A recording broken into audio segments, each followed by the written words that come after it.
Film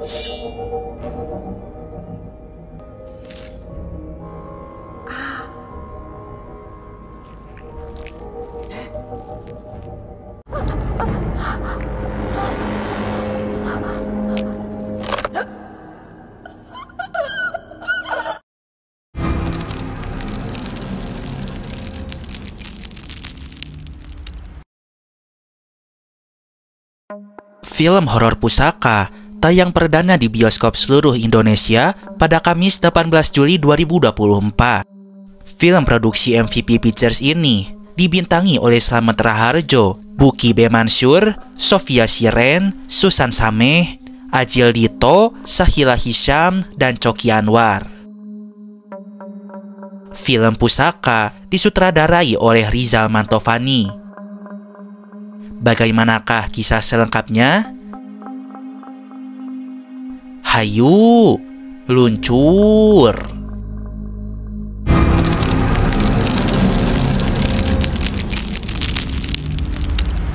Film Pusaka mengisahkan tentang sebuah villa yang terletak di sebuah tempat terpencil. Villa besar itu milik seorang pria tua yang bernama Risang Wisangko. Ia merupakan seorang kolektor barang bersejarah. Namun saat ini, Parisang sudah meninggal dunia. Sebelum ajal menjemputnya, ia sempat berwasiat kepada dua anaknya, yaitu Randi dan juga Bian, agar barang-barang bersejarah yang ada di villa ini harus bisa dinikmati oleh banyak orang. Pusaka harus bisa dinikmati. Begitulah pesan terakhir dari Parisang Wisangko. Hingga akhirnya dia pun menghembuskan nafas terakhirnya. Atas wasiat itu, akhirnya Randi si anak pertama akan menjadikan villa tersebut menjadi sebuah museum. Pada akhirnya Randi menghubungi temannya yang bernama Nina, yang berprofesi memperbaiki berbagai bangunan. Ia pun mempunyai beberapa tim, di antaranya ada Hana, David, Sandra, dan juga Ade. Mereka semua pun ditugaskan oleh Randi untuk mendata benda-benda bersejarah yang ada di villa tersebut. I know, memang survey project ini idealnya tidak dikerjakan hanya berlima aja. Project ini harus jalan. And we only have 3 days buat survei. Mereka pun dibantu oleh Profesor Dirga, seorang dosen sejarah, dan ditemani oleh Mayang, seorang mahasiswi yang merupakan asisten pribadinya. Gue tuh lagi mikir, ini orang bikin villa di tempat terpencil kayak gini, sinyal aja nggak ada, tetangga juga nggak ada.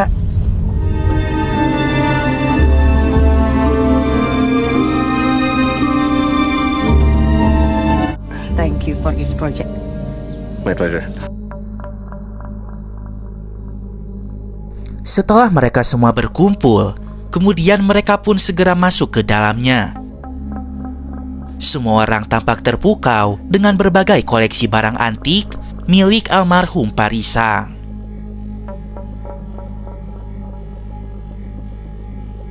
Itu ada dari masa Shailendra, Singosari, Kadiri. Kita di main hall. Ini kita baru masuk aja udah bisa lihat banyak benda pusaka. Mbak Nina beserta timnya diminta oleh Randi untuk bekerja dengan cepat. Ia minta villa ini dijadikan museum hanya dalam waktu 3 hari.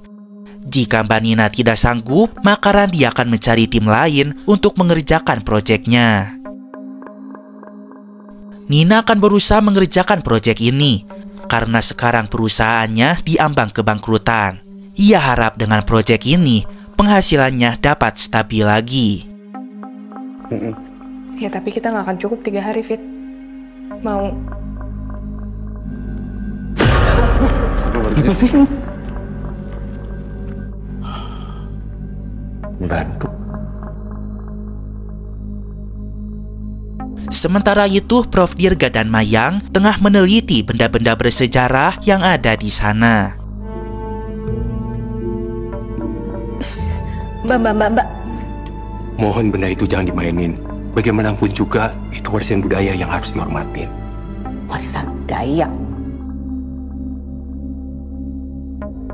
Lalu mereka pun makan bersama di meja makan yang telah disiapkan oleh Mbok Sum.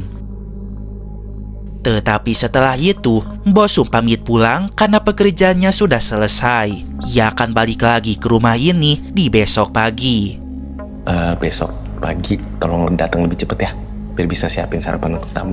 Siap, Mas. Ya, makasih Bu. Saat sedang makan, tiba-tiba lampu menjadi genit, di mana berkedip secara berulang kali. Randi menjelaskan setelah kematian Parisang, listrik dan internet di villa ini memang banyak terjadi masalah. Tetapi ia pun tidak peduli, karena toh sebentar lagi ia tak akan tinggal di rumah ini. Karena Randi hanya memberi waktu 3 hari, maka Nina dan tim memutuskan agar hari ini bekerja sampai lembur, supaya proyeknya dapat selesai. Satpam kemudian memberikan senter kepada mereka karena takutnya listrik tiba-tiba mati. Dan jika ada apa-apa, mereka dapat memanggil dirinya di pos depan. Ini HT-nya, nanti kalau butuh saya langsung hubungi aja. Ya, makasih Mas. Mati lagi. Aman. Apaan sih?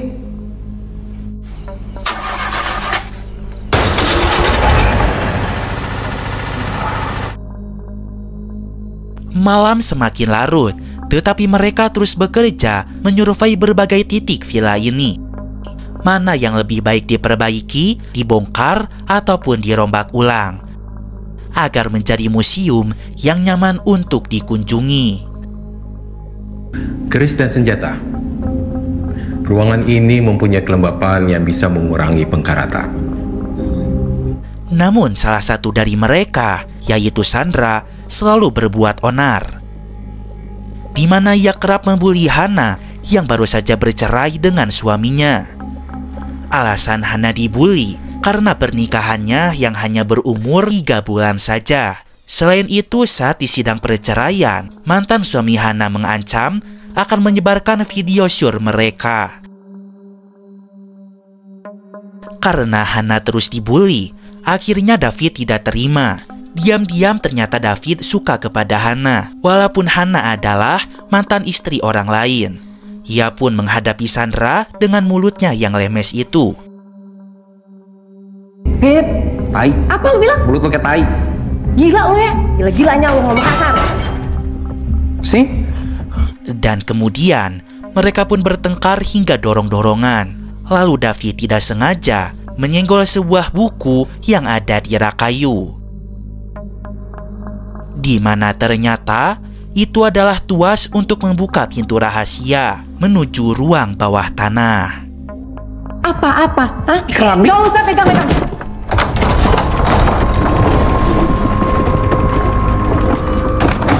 David dan Bian tampak keheranan melihat hal itu. Mereka baru tahu ada ruangan bawah tanah di rumah ini. Bian yang penasaran kemudian menyalakan saklar lampu. Lalu mereka bersama-sama menuju ruang bawah tanah. Di ruang bawah tanah itu ternyata banyak benda-benda asing peninggalan sejarah. Jumlahnya pun sangat banyak. Tampak profesor terpukau melihatnya. Selain itu, mereka menemukan barang peninggalan masa lalu yang semestinya tidak boleh dimiliki oleh orang pribadi. Contohnya seperti pusaka keris. Dan ini aksara Palawa. Di sini diceritakan kalau dulu ada kerajaan yang runtuh karena perang dengan bencana. Saat profesor sedang bercerita sejarah di masa lalu, Sandra salah fokus dengan sebuah keris pusaka yang terlihat melayang. Keris itu bukanlah keris biasa karena ada kutukan di dalamnya. Jenggala. Kerajaan ini hancur. sampai hampir tidak ada sisa peninggalannya. Sayang seribu sayang, Sandra orangnya emang pembuat onar. Dia pun malah mengangkat keris itu tanpa sepengetahuan siapapun. Selain itu, Sandra penasaran dengan tekstur dari kerisnya, tetapi ternyata sangat tajam, membuat jari Sandra seketika terluka. Mau nanya,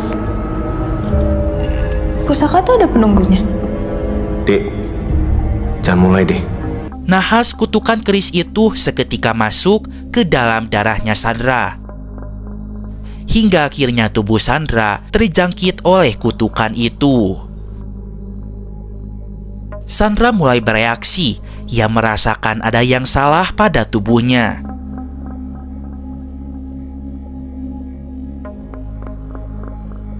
Saat Dian memotret benda-benda yang ada di sana, Sandra terlihat takut dengan cahaya kilat yang keluar dari kamera itu.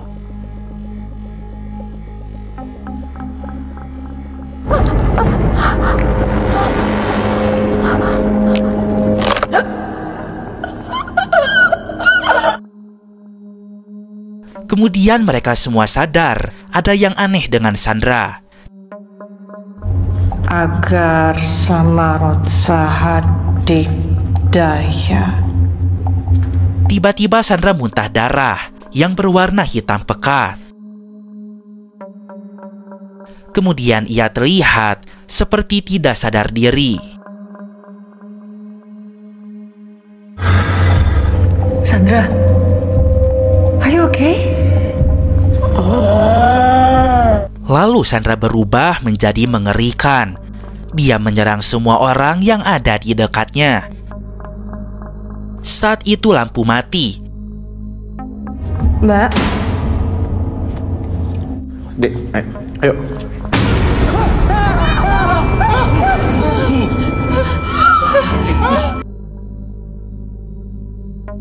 Keris kepitu akhirnya dadi sekti. Dan tiba-tiba Sandra menerkam Prof. Dirga.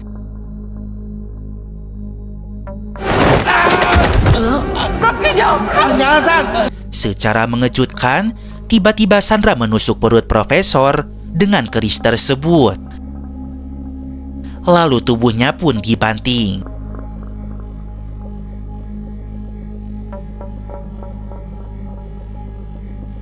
Setelah itu, Sandra sempat berjalan ke arah belakang.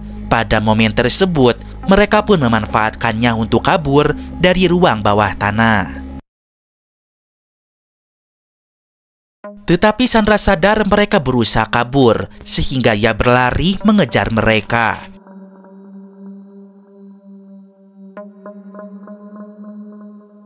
Saat Randi akan menutup pintu ruang bawah tanah itu, nahasnya tangan Sandra menghalangi, sehingga Sandra tidak jadi terkurung dan berhasil keluar dari sana. Mereka semua segera menuju pintu utama untuk kabur dari villa ini. Tetapi pintu itu dikunci dengan sebuah password yang hanya Randi yang dapat membukanya. Namun saat itu Randi baru datang bersamaan dengan Sandra yang sudah kerasukan.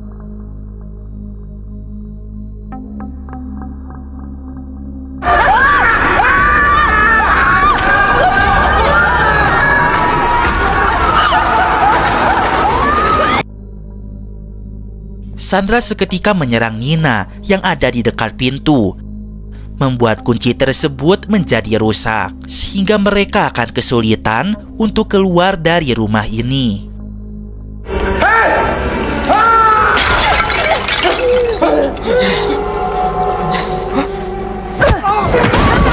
Di saat Sandra terus menyerang Nina, kemudian secara diam-diam Randi mengambil tombak pada sebuah patung. Lalu ia pun menancapkan kepada dada Sandra hingga ia menyangkut kepada pintu.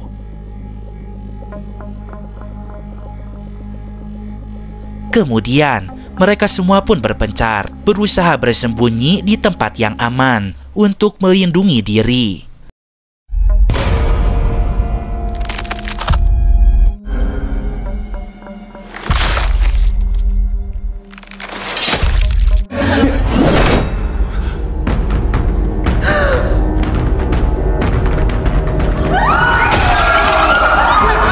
Saat itu, Banina, Hana, dan Mayang bersembunyi di sebuah kamar yang ada di lantai atas. Mereka berusaha menahan pintu agar Sandra tak dapat masuk.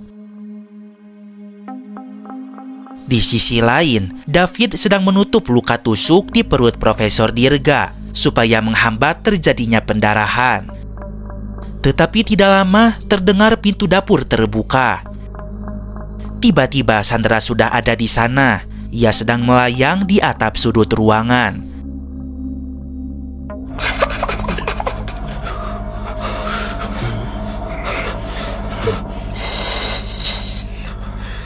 Seketika Sandra menyerang Prof. Dirga, sementara mereka semua melarikan diri. Nahas Prof. Dirga pun harus menemui ajalnya. Wajahnya pun dikuliti, lalu perutnya ditusuk sampai organ dalamnya keluar. Hingga akhirnya Prof pun tewas.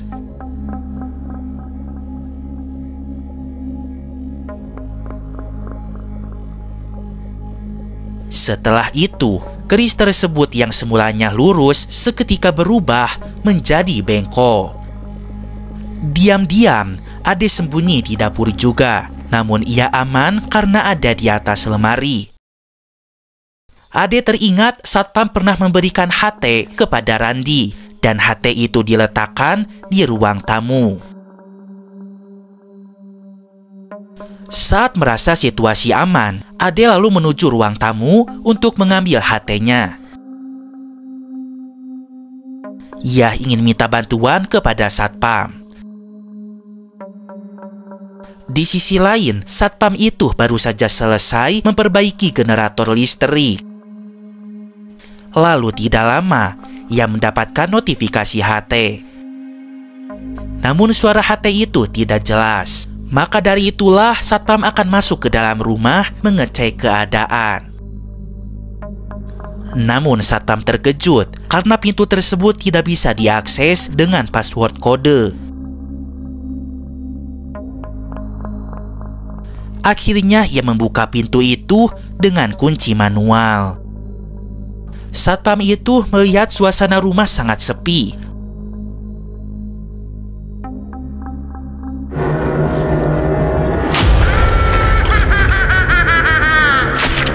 Lalu tidak lama, Sandra datang dan seketika ia menyerang Satpam itu.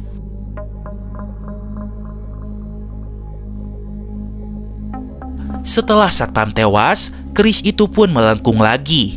Kini sudah ada 2 lengkungan, yang berarti ada 2 nyawa yang sudah melayang.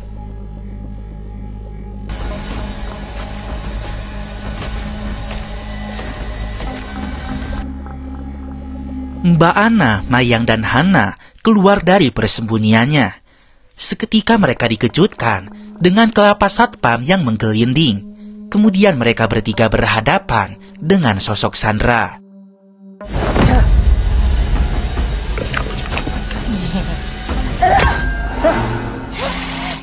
Di sana terjadilah 1 lawan 3. Mayang kemudian berhasil menusuk punggung Sandra dengan garpu.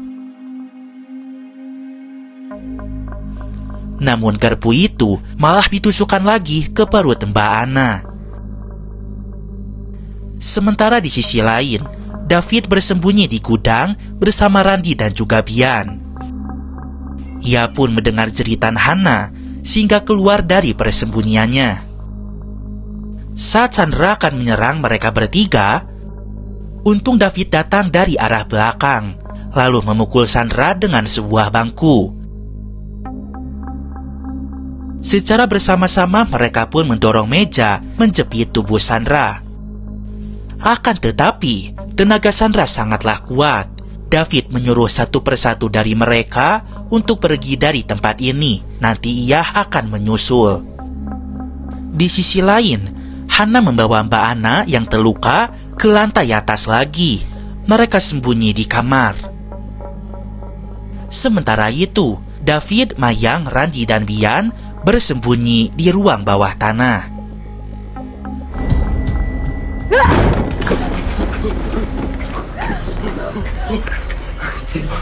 Di sisi lain, sejak tadi Ade bersembunyi sendirian. Diam-diam ia masuk ke dalam lemari dan tak mengeluarkan suara. Hal itu pun cukup efektif baginya untuk bertahan hidup. Sementara di ruang bawah tanah, David dan Randy bertengkar karena masalah ini.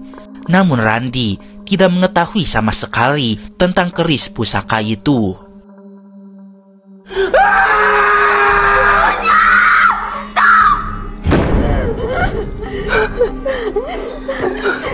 Bian berteriak meminta mereka untuk berhenti.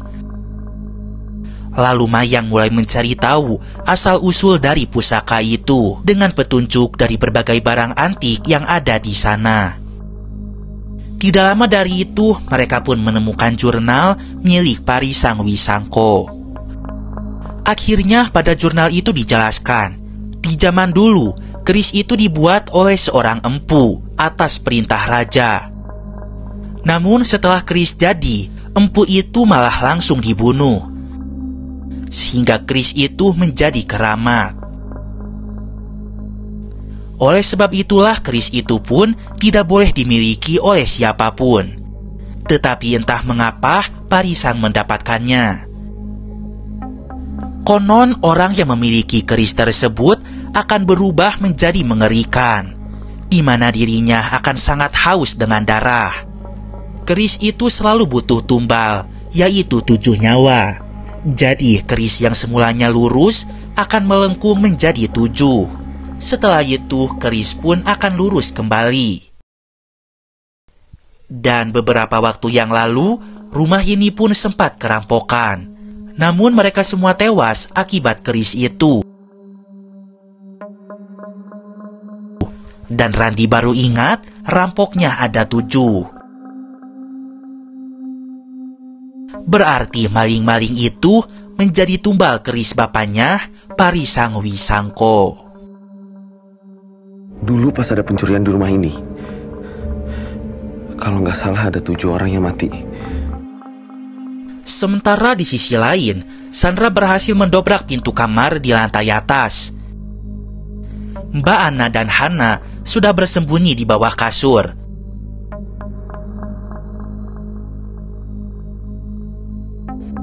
Tiba-tiba Sandra menusuk keris ke bawah kasur dan menembus jantung Mbak Ana. Nahas pada saat itu, Mbak Ana pun ditusuk sampai tewas.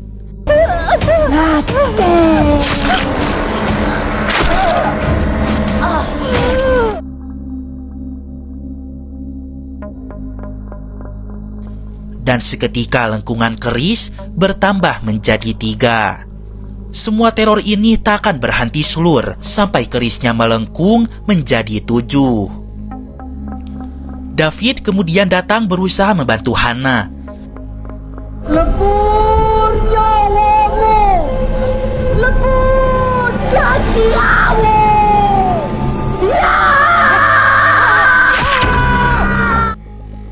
Nah, saat itu telapak tangan David ditusuk oleh kerisnya.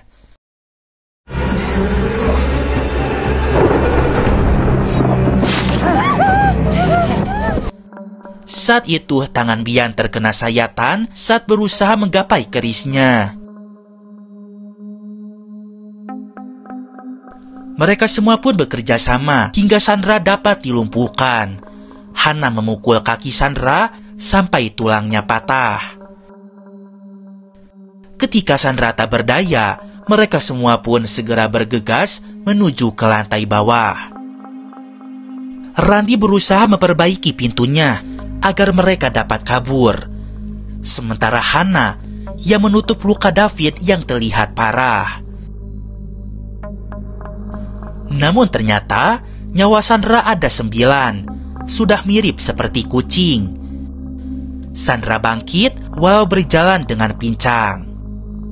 Mereka semua pun bersembunyi di bawah tangga, dan beruntung mereka aman.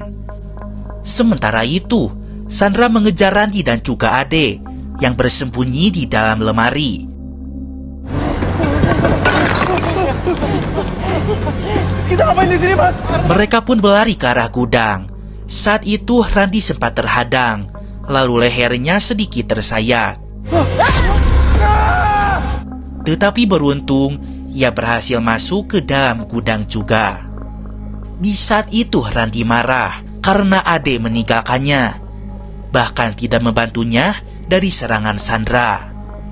Akan tetapi, Ade sengaja melakukan hal itu karena ia ingin Randi mati, supaya keris itu cepat melengkung menjadi 7.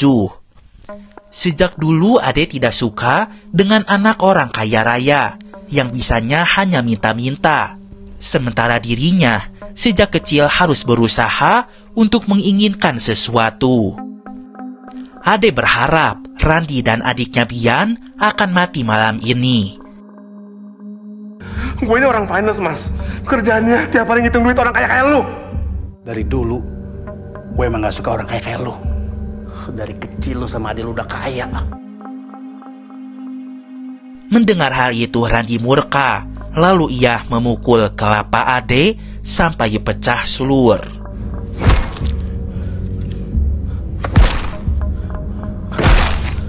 Hingga akhirnya Ade tewas di tangan Randi. Sementara itu, Bian dan Mayang berhasil menemukan kunci manual rumah yang tergantung di celana Pak Satpam. Permisi, Mas. Ayo. Mereka bergegas ke pintu utama. Namun saat itu Bian tak dapat menemukan kunci yang tepat untuk pintu itu.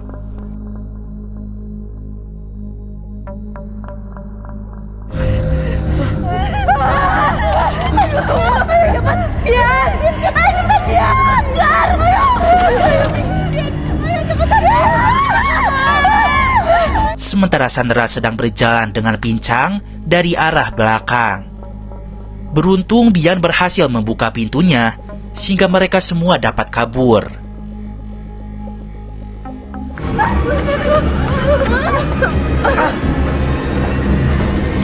Mereka segera berlari dan bersembunyi di balik dedaunan. Setelah suasana terasa aman, Mayang akan mengambil mobil supaya mereka bisa kabur. Mayang, udah gak ada siapa-siapa. Cari kunci mobil ya, kita pergi dari sini. Tiba-tiba Sandra muncul dari arah belakang, kemudian menerkam Mayang.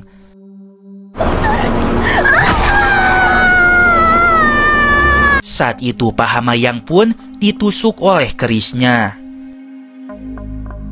Hana melihat ada mesin pemotong rumput.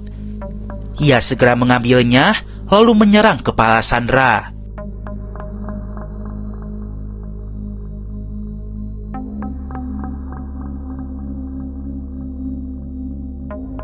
Terlihat kelapa Sandra hancur sampai terlihat otaknya. Tetapi ternyata Sandra belum mati juga. Ia terus berusaha menggapai kerisnya. Saat itulah David merebut kerisnya. Kemudian ia menusuk mulut Sandra.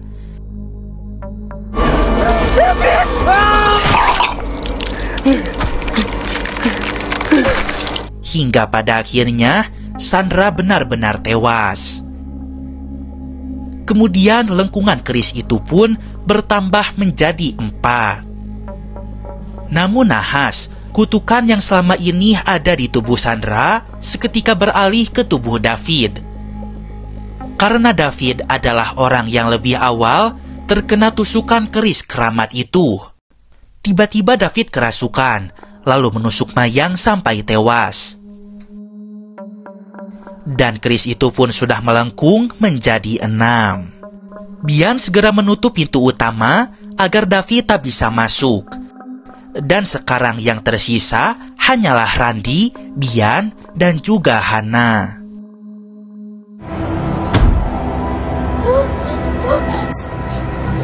Namun tidak lama, terdengar suara di atap rumah. Tiba-tiba saja David terjatuh dari atas. Mereka bertiga panik lalu segera kabur ke ruang bawah tanah.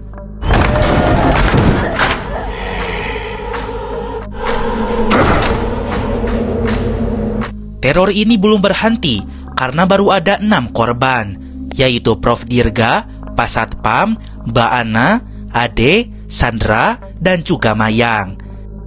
tinggal 1 korban lagi agar menjadi 7 orang. Randy mengusulkan jika mereka harus membunuh David sebagai korban yang terakhir. Namun Hannah tidak terima akan hal itu. Ia sayang kepada David. Bian berkata mereka harus merelakan David karena sekarang sudah dikuasai oleh penunggu keris itu. Cara lain apa lagi, Mbak? Jadi bisa kita cari cara lain. Itu pintu udah hampir didobrak, Mbak. Kalau dia masuk, kita bakalan mati. Akhirnya David berhasil mendobrak pintu ruang bawah tanah. Saat itu David melihat Hannah sendirian di sana. Ia akan segera menyerangnya. Tapi tiba-tiba, patung yang ada di hadapannya seketika terjatuh karena didorong oleh Randy dan Bian. Setelah David terjepit, Hannah akan membunuhnya dengan keris itu. Ini sangat berat bagi Hannah, tetapi David sempat sadar. Ia pun ikhlas jika Hannah membunuhnya. Hal ini demi keselamatan Hannah.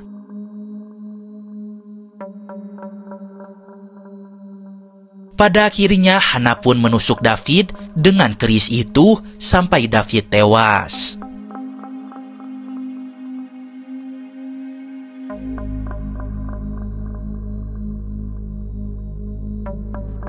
Setelah itu terlihat keris melengkung lagi. Tetapi ketika dihitung, ternyata lengkungannya baru ada 6. Randy pun sadar jika Ade mati tidak dikarenakan oleh keris itu, sehingga kematiannya hanya sia-sia dan tidak menambah lengkungannya.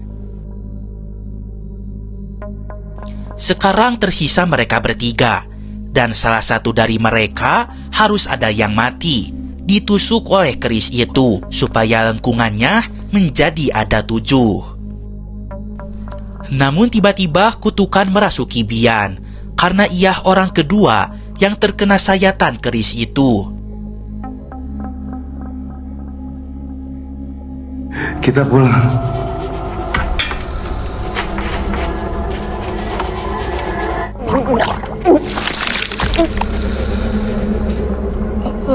Randy tak akan membiarkan adiknya kesurupan.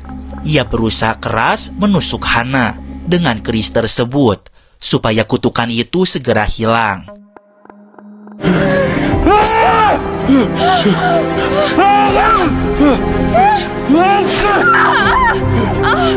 Tetapi Hannah melawan. Ia tidak mau nyawanya melayang di tangan orang yang seenaknya seperti Randy. Emosi Hannah memuncak sampai-sampai ia melawan balik Randy, hingga Randy tewas di tangannya Hannah.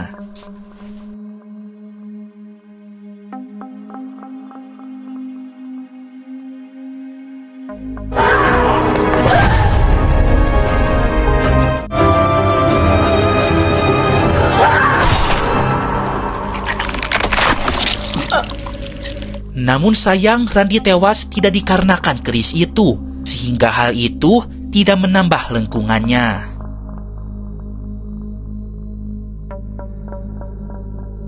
Kini Hannah melihat Bian sudah akan dirasuki oleh kutukan sepenuhnya. Pilihannya ada 2, Hannah yang selamat atau Bian yang selamat. Hannah hanya perlu menusuk Bian dengan keris itu, maka ia bisa keluar dari rumah ini dengan hidup-hidup. Akan tetapi, Hannah tidak melakukan hal itu. Ia rasa Bian lebih layak untuk hidup. Ia masih punya masa depan yang cerah daripada dirinya yang sudah banyak masalah. Dan juga terlanjur malu atas video syurnya yang tersebar. Dia pun sudah trauma dengan kekerasan hidup. Hingga pada akhirnya, Hannah malah mengorbankan dirinya sendiri. Dia menusukkan keris itu kepada perutnya Slur. Hingga akhirnya Hannah tewas di samping David, orang yang ia sayang.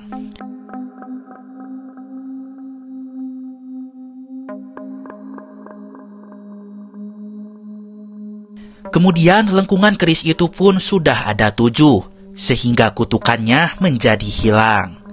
Dan Bian pun tidak jadi dirasuki. Setelah itu keris tersebut berubah menjadi lurus lagi. Bian menjadi satu-satunya orang yang selamat atas tragedi itu. Ia sangat histeris melihat semua orang mati kecuali dirinya.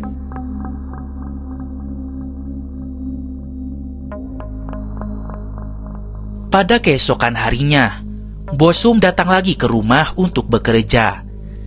Namun betapa terkejutnya ia melihat rumah berisikan banyak mayat dan hanya ada Bian yang tersisa di sana. Bosum pun memanggil para polisi untuk mengevakuasi keadaan. Film ditutup 3 bulan kemudian, di mana rumah Pawisang Wisangko sudah dirubah menjadi museum dan dikelola oleh Bian anaknya. Namun keris pusaka itu masih ada di sana, tersimpan dengan baik di ruang bawah tanah. Tidak ada siapapun yang boleh memegangnya, agar tidak terjadi lagi tragedi 7 tumbal darah.